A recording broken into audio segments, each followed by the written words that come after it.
வணக்கம் பாரகீதத்தின் சொந்தங்களே, தமிழ் ஆர்வலர்களே.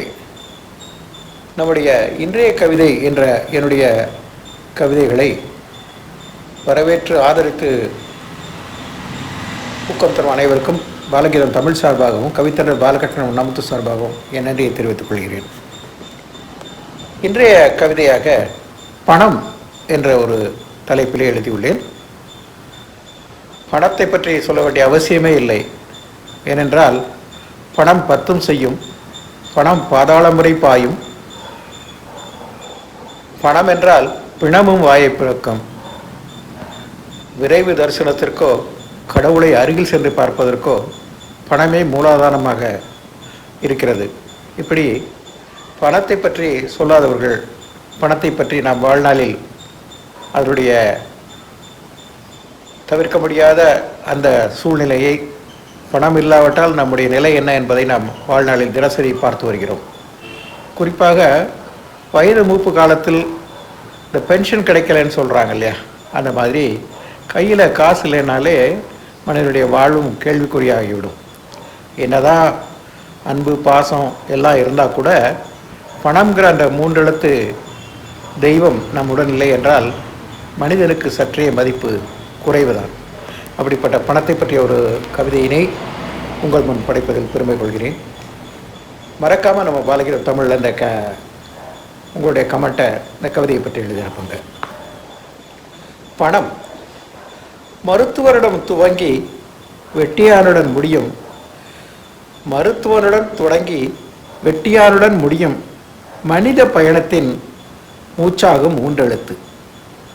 மருத்துவரிடம் துவங்கி வெட்டியானுடன் முடியும் மனித பயணத்தின் மூச்சாகும் மூன்றெழுத்து.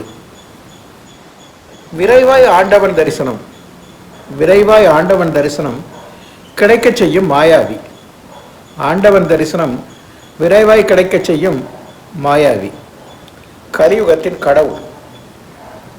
வெற்றியை தோல்வியாக்கவும் தோல்வியை வெற்றியாக்கவும் மாற்றும் மாய மருந்து. வெற்றியை தோல்வியாக்கவும் தோல்வியை வெற்றியாக்கவும் மாற்றும் மாய மருந்து. நீதியையுமே விளைக்கும் ஒரு புதிய எந்திரம். நீதியை கூட விளைத்து தன் பக்கம் ஈர்க்கும் ஒரு புதிய மருந்து. வாக்குகளையும் வாக்காளர்களையும் வாங்கும் பண்டமாற்று. வாக்குகளையும் வாக்காளர்களையும் வாங்கும் பண்டமாற்று. படைத்தவன் மனிதனாயினும் படைத்தவன் மனிதனாயினும் பாய்ந்திடும் பாதாளம் வரை. பணமே கடவுள், பணமே உலகமொழி. பணமே கடவுள், கலிகாலத்தில் பணமே உலகமொழி. ஆகையினால் கிடைத்த பணத்தை ஓரளவு சேமித்து உங்களுடைய வாழ்வினை மகிழ்ச்சியாக ஆக்கிக் கொள்ளுமாறு உங்களை வேண்டிக் கொள்கிறேன். பணம் பிரதானமான ஒரு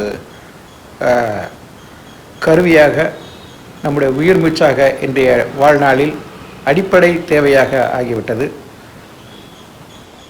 ஆரம்பத்தில் நம்ம சொன்ன மாதிரி ஒரு மனுஷன் பிறந்து உலகத்துக்குள்ளே வர்றப்போ ஆஸ்பத்திரிக்குள்ளே நுழையிறதுக்கு முன்னாடியே அட்வான்ஸாக பணம் கட்டணும்.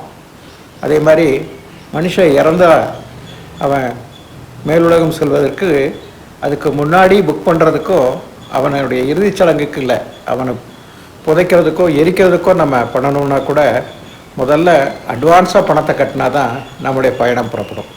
அப்படிப்பட்ட பணத்தை பற்றிய இந்த கவிதையினை உங்கள் சமர்ப்பிப்பதில் பெருமை கொள்கிறேன். மறக்காமல் கருத்துக்களை பாலகீதம் தமிழ் சேனல் எழுதிப்புங்க. மீண்டும் ஒரு நல்ல கவிதையுடன் உங்களை சந்திக்கும் வரை உங்களிடமிருந்து விடைபெறுவது உங்கள் அன்பு பாலகீதம் தமிழின் கவித்தன்றல் பாலகிருஷ்ணன் நமத்து. நன்றி, வணக்கம். வாழ்க தமிழ்.